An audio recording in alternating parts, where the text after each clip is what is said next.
abasiraamu beewunyisa ku mulembe guno ne bakwata abaana baabwe ne babagabira abatali basiraamu.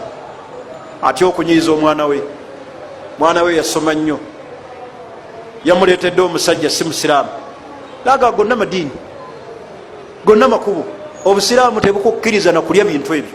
Abo abaana bwe batyo mubaboole, n'ebintu byabwe baleese mu bigobe. Tokkiriza kulya bintu bya musajja atali musiraamu. Nino osanga abantu abatafaayo ku ddiini, abatamanyi kyengera kiri mu busiraamu, n'akwata omwana we n'amuwa omusajja atali musiraamu olw'okuba ayagala ssente bamuwa ebintu.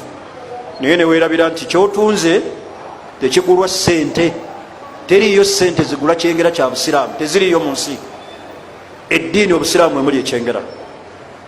Tunywerere nnyo ku busiraamu ate tuleme kubuzanyisa, kubanga obusiraamu kyengera kinene nnyo mu maaso ga Allah subhanahu wa ta'ala.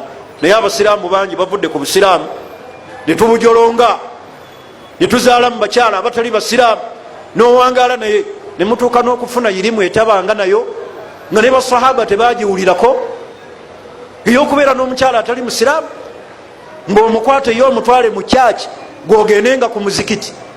Ne muzaala mu basajja mu bakyala abatali basiraamu, ne mutuuka n'okugabana abaana mu abasiraamu.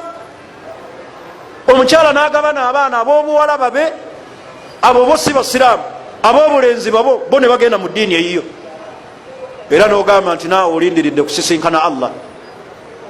Abooluganda, eddiini entuufu mu maaso ga Allah, ddiini busiraamu.